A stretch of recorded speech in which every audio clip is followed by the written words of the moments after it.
Some projects arrive quietly, others show up, spark debate, and drag half the crypto world into a new argument before anyone has even finished reading the announcement. This week brings a mix of those moments, from a privacy token challenging old assumptions to fresh ordinals tooling to a new audio first experiment built on chain. And on top of that, ICP's latest inflation numbers have kicked off another round of discussion about long term sustainability. Before we get into everything, a quick note. Like always, Ledger Life is fully independent and supported directly by viewers.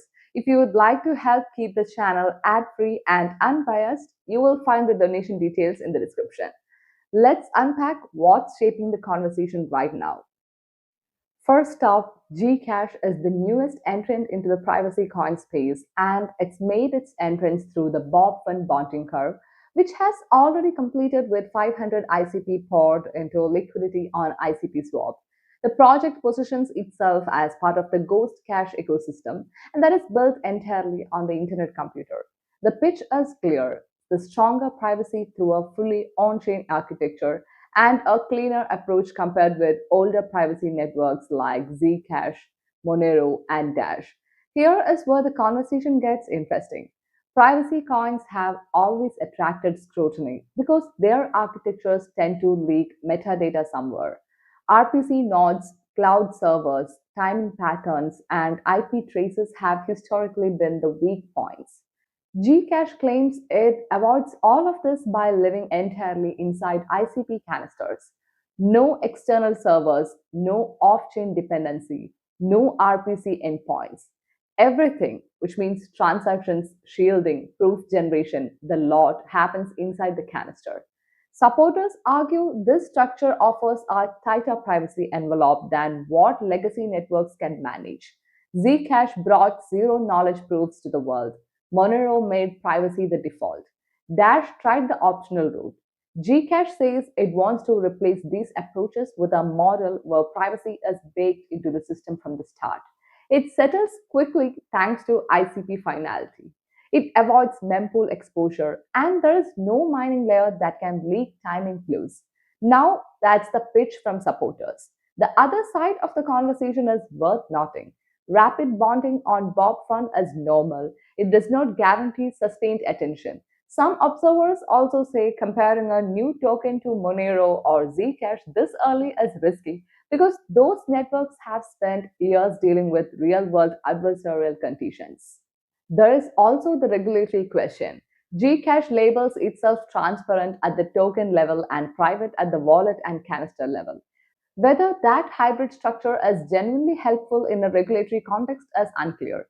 Policymakers around the world have become increasingly firm about privacy requirements, and any new project in this space will eventually face those questions.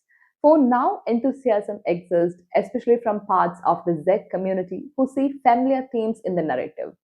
Over the next few months, Gcash will have to prove whether its fully on chain model can translate into users' trust and long term resilience. Privacy projects often begin loudly and then meet reality. Gcash is about to reach that stage. Rodarmor has released Ord.24.2, the latest update for the Ordinals ecosystem. The focus this time is on structured metadata, where titles and traits that creators can attach to inscriptions or gallery items.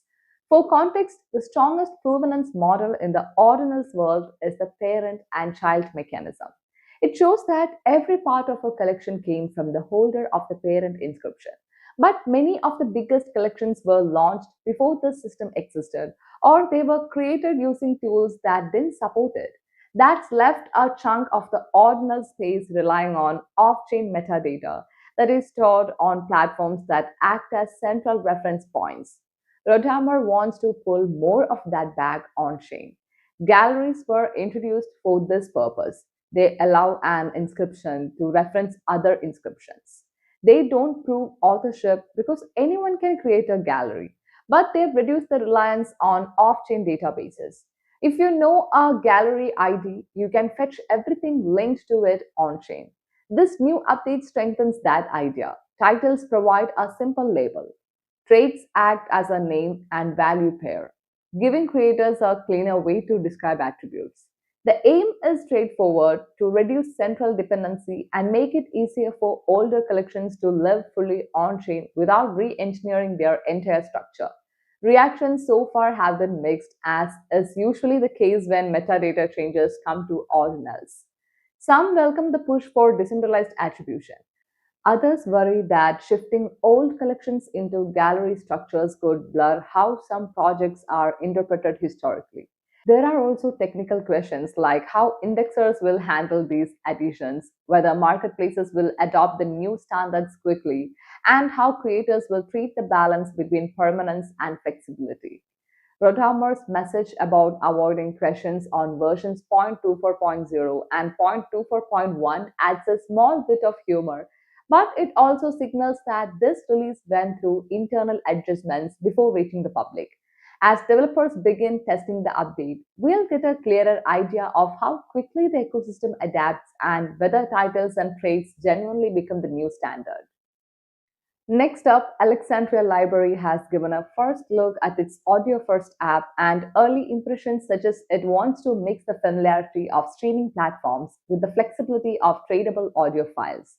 The interface preview shared under the name Sonora, which shows browsing tools, recording options, and a minting function for turning audio into NFTs stored on Arweave. It's an interesting move for a project that built its identity around decentralized publishing, books, and long form writing. Alexandria's pitch has always revolved around creator ownership, decentralization, open source tools, and revenue returning to stakers instead of a central operator. Over the past year, it has expanded into DAOs, cross chain integration, on chain media infrastructure, and deeper Arweave support. Sonora looks like a continuation of that roadmap rather than a pivot away from it. Audio is another form of permanent media, and permanent media is at the core of Alexandria's mission. Supporters see the move as an attempt to carve out a different niche from mainstream audio platforms. Traditional streaming is built around licensed catalogs, central servers, and opaque payout structures. A decentralized audio layer could give creators more control and let listeners own or trade the audio they collect. Of course, this raises questions. Licensing is a major one. Music rights are already complicated on centralized platforms, let alone decentralized ones. The size of the catalog will matter, and so will the ease of use. The audio market is competitive, and any newcomer needs more than clever tech to stand out. Alexandra's mention of getting back to our roots is worth noting. The team seems aware that the project expanded quickly, and Sonora might be part of an effort to refine the brand. An audio app that fits naturally into the library concept makes more sense than trying to build a standalone music platform. We'll learn more once a public build becomes available. For now, it's a promising hint at how on chain audio might evolve beyond simple storage. Fabio, one of the more visible commentators in the internet computer ecosystem, has shared new inflation data. According to the figures, year on year inflation sits at 2.96%, and ICP remains 9.30 times away from breaking even when measured against the amount emitted. The numbers from the past year are straightforward. Around 17 million ICP were minted. Node providers received almost 12 million. Voting rewards accounted for just over 5 million. Roughly 1.8 million ICP were burned, leaving a net increase of about 15 million. The amount reaching exchanges roughly matches that figure. This data has split opinion. Fabio maintains that he still believes in the project's long term potential and expects better sustainability within 1 or 2 years, especially after Caffeine AI launches. He also made it clear that certain metrics need to improve, hinting that emissions and distribution require closer attention. Supporters tend to argue that ICP remains undervalued compared with the network's technical capabilities. They point to its approach to on chain compute, canister architecture, and the expanding ecosystem of tools as reasons for long term confidence. Critics take a different view. They want clearer signs of balanced supply dynamics and stronger developer momentum. They also note that emissions have been a persistent talking point since launch, and while inflation is numerically modest, distribution weight remains an issue. What we can say with confidence is that inflation has become a focal point for the community. It is no longer just a technical detail, it's part of the narrative around the project's positioning, expectations, and market maturity. Whether caffeine AI shifts this perception remains to be seen. Some believe new applications with stronger user activity could bring more burning and higher demand. Others think structural changes will be necessary. Fabio's upcoming video is expected to go into these points in far greater depth, and the community seems ready to scrutinize both the analysis and the roadmap. For now, the debate reflects the broader reality of token economics. Even the most sophisticated technology sits within market dynamics, and sustainability always comes back to supply, demand, and real world usage. That wraps the key stories shaping attention across GCash, Ordinals, Alexandria, and the ICP economy. Privacy, metadata, audio ownership, and token emissions might seem unrelated at first glance, but together they show how quickly these ecosystems are shifting. Plenty more to track, and we'll be watching all of it right here on Ledger Life.